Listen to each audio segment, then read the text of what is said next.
Labas. Jau paskutinė, 6. kursų spalvų paslaptys diena.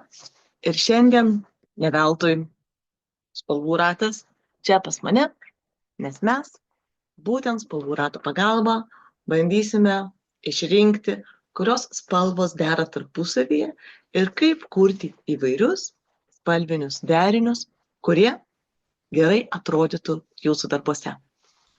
Tad keliaukime tolyn ir iš karto kibkime į darbą. Šiandien ne tik pasakysiu derinius, bet būtų labai smagu, jeigu juos iš karto išbandytumėte ir patys su savo dažais. Tad griebiam akvarelę, teptukus ir keliaujam, o jeigu piešinė su akvarelė, čiupkitas priemonės, nesvarbu, svarbu, kad būtų pas mus spalvų. Pirmiausia, norėčiau paminėti, kad visos spalvos, kurias mes matome spalvotas, vadinamos chromatinėmis, o visi juodai balti atspalviai achromatinėmis spalvomis. Šis pavadinimas kilęs nuo graikiško žodžio chroma, kas reiškia spalva arba dažai. Ir žmogaus akis gali atskirti apie 300 skirtingų atspalvių nuo baltos iki juodos. O jeigu jau kalbame apie spalvas, tai iš viso galima matyti 10 000 įvairiausių spalvų ir atspalvių. Tik skirtingi žmonės geba skirti spalvas skirtingai. Ir šitas gebėjimas matyti ir suprasti spalvų skirtumus yra lavinamas. Tai vienas iš variantų yra daryti achromatinį piešinį, pavyzdžiui, visiškai naudojate skirtingo tamsumo juodą.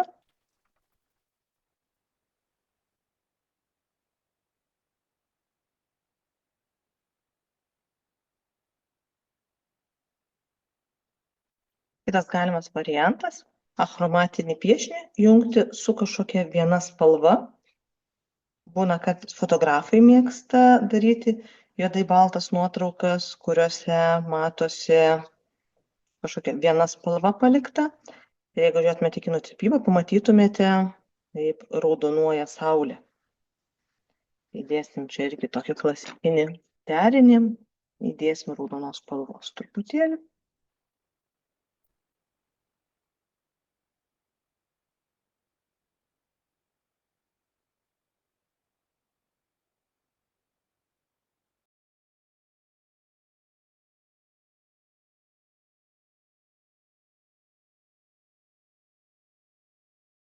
Achromatinis piešinys.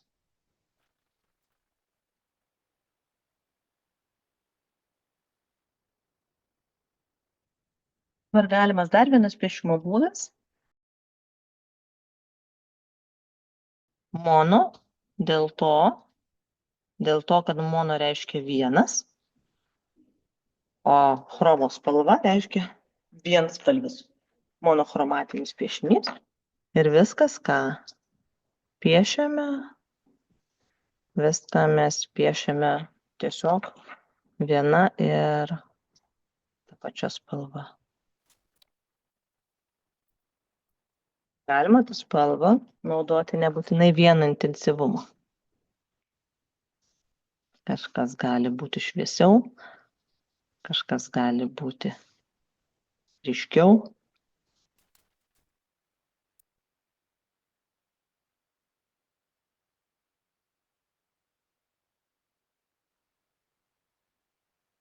Taigi, visiškai monochromatinis derinukas. Dabar aš pasirinkau šitą spalvą, bet monochromatinis gali būti visiškai bet kuri jūsų pasirinkta spalva. Dabar kitas saugus variantas yra rinktis analoginės arba, kaip aš sakau, kaimyninės panašias spalvas. Tai reiškia, mes pasiimam kažkokias žirkles, 1, 2, 3 spalvos, iki 5, gali būti ir 5, ne? Vat čia sakysim, iki čia. Tai yra ir šalta žalia, šilta žalia, geltona, oranžinė. O gali būti visiškai siauras 2 spalvų derinukas ar 3 spalvų. Ir išsirenku, kurią konkrečiai rato dalį norėčiau naudoti, galiu imti violetinės, galiu imti mėlynas, galiu imti šitas 3 ir šitas 3 ir šitas 3. Žodžiu, bet kurios 3, 4 spalvos, kurias aš išsirinkčiau, gali būti mano šitam derinį. Tai aš dabar prie šitos pridėsiu dar keletą spalvų ir padarysim dabar analoginių spalvų piešinį.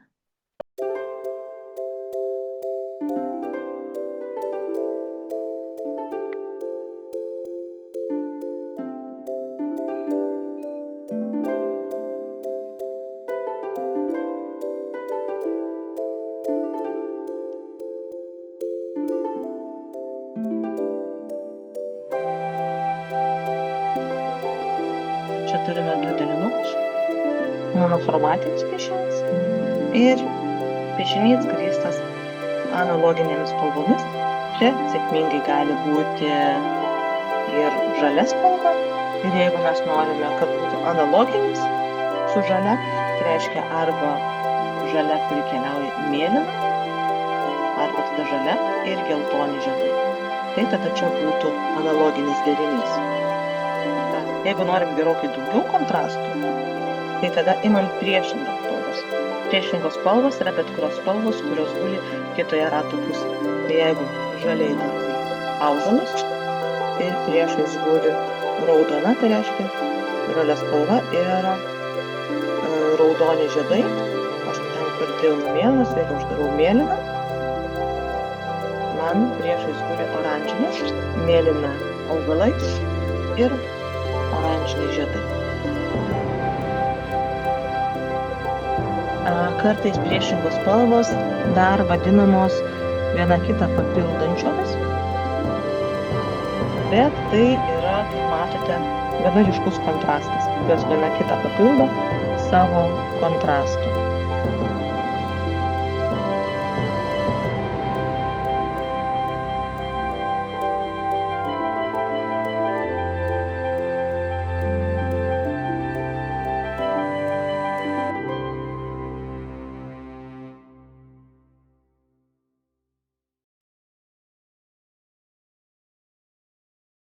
Gali būti ne tik tos priešingos spalvos, bet išsiskiria priešingos spalvos. Tai reiškia, kad vienoj pusėje imate vieną spalvą, keliaujate į kitą rato pusę ir arba išsiskiria tos spalvos, arba visas pasiimt ir išeina taip pat gražus vienas kitą papildantis derinukas. Jeigu norite, galima derinti ir visas šitas spalvas su visomis šitomis spalvomis. Taip pat išeis kažkas panašaus kaip čia, tik tai gerokai platesnė spalvų skalė. Tai šiuo atveju aš naudosiu vieną oranžinį ir paimsiu visas skirtingas mėlynas.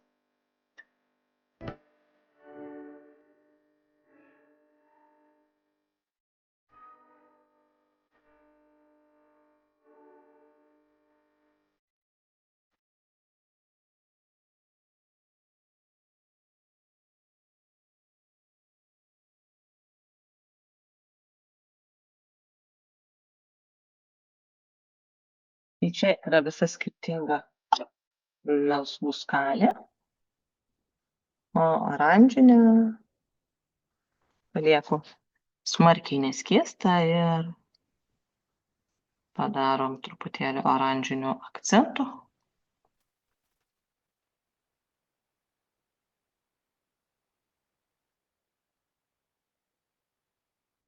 Štai, du labai panašus derinukai, bet vienas yra su mažiau atspalvių, toksai žymiai paprastesnis, o kitas yra su gerokai daugiau. Žymiai įdomesnius dalykus galime padaryti, kai pritaikome lygiakraščio trikampio principą. Tai reiškia, kad vienas variantas, kad jeigu mes piešiame trikampį, yra 3 spalvos, kurios yra kiekviename trikampio kampe. Ir jeigu imame 3 pagrindinės spalvas, jos sudaro lygiašonį trikampį. Šitie deriniai dažniausiai yra labai ryškus, labai gyvybingi. dažnai naudoja logotipuose, net man atrodo ir Lidl logotipas yra raudona, mėlyna ir geltona. Mes galime sukti kaip tik nori. Mes galime imti šitokį derinuką, taip. Taip, galime imti šitokį derinuką, tokį trikampį. Žiūrėk, bet kokią spalvą, kurią paimas, jeigu pas jūs yra 12 spalvų ratas, tai pasiimat spalvą, tada 3 praleidžiat, 1, 2, 3, imat kitą spalvą, tai reiškia violetiškai mėlyna, salotinė žalia, tada vėl praleidžiu 1, 2, 3 ir aguonų raudona.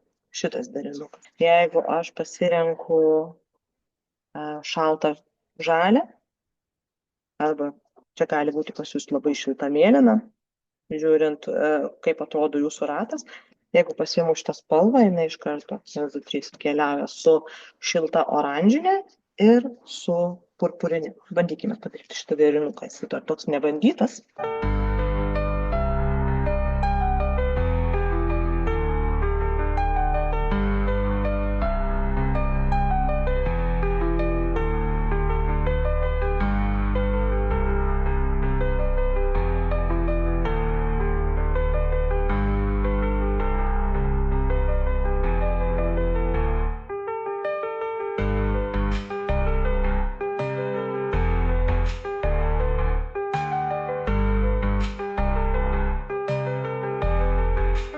Jeigu norime kažko panašaus, bet truputėlį subtiliau, tai mes galime naudoti lygiašonį trikampį.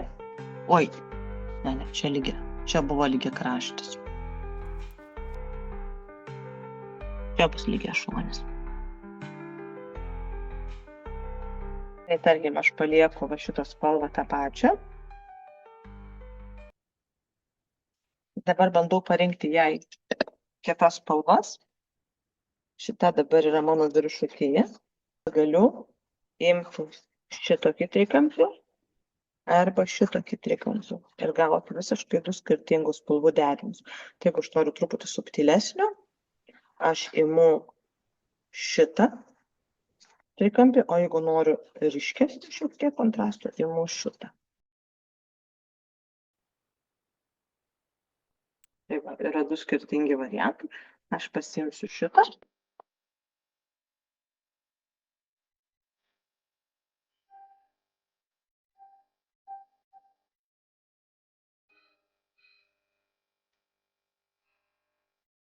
Šį kartą praskiedžiau labiau, ne taip ryškiai padariau. Bet derinys, matosi, ne, skiriasi, šitas yra šiltesnis, toks jaukesnis derinys. Ir galiausiai, jeigu norime gerokai daugiau lakumo, galime dar rinktis ir keturkampio principą. Tai dabar kvadratą renkamės tas 2 spalvas. Šitą spalvą paimam, 2 praleidžiam. Šitą paimam, 2 praleidžiam, šitą paimam, 2 praleidžiam, šitą paimam. Ir mums eina va toks kvadratas. Tai reiškia tiesiog žalias kampas, šiltas toks oranžiškai geltonas kampas, 1, 2 šalta raudona ir 1, 2 violetiškai mėlyna. Ir čia jau gerokai toksai ryškesnis, gerokai kontrastingesnis derinys. Tai šitą derinį galite panaudoti tada, kai norisi gerokai daugiau ryškumo.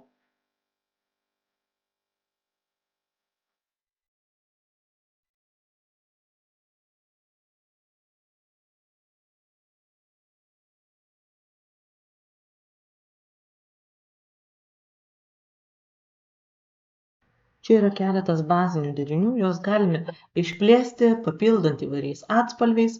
Paveiksle gali būti ir daugiau spalvų, bet šituos siūlomus darinius galima rinktis tiesiog kaip dominuojančius, praplečiant kitomis spalvomis ir atspalviais.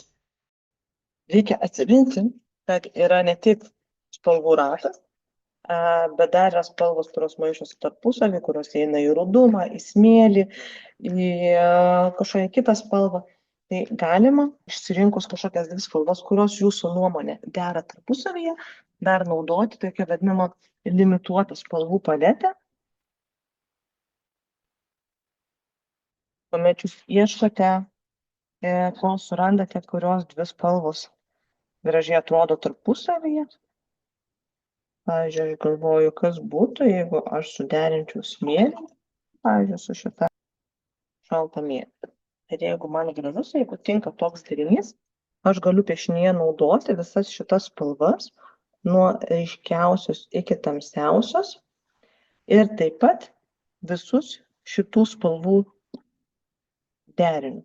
Tai reiškia, kad ne tik tai šitas dvi spalvas kaip spalvas, bet taip pat ir viską, ką galime sumaišyti, maišydami šitas dvi spalvas tarpusavy.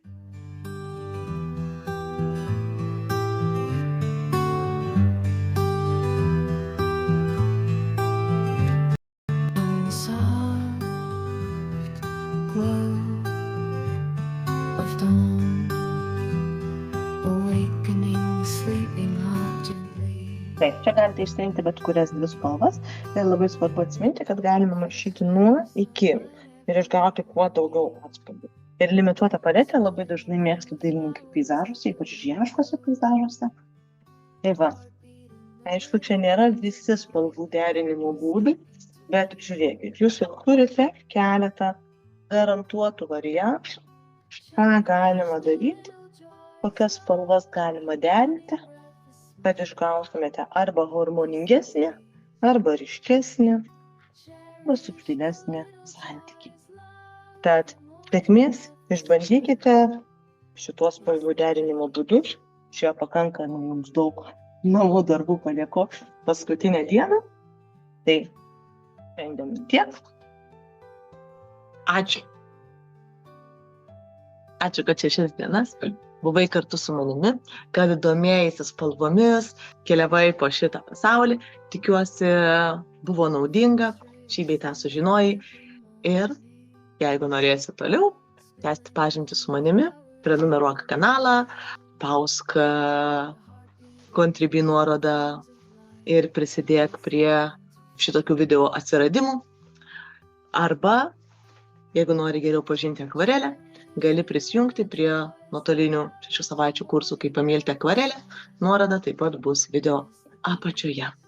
Kurkite, švęskite, švieskite.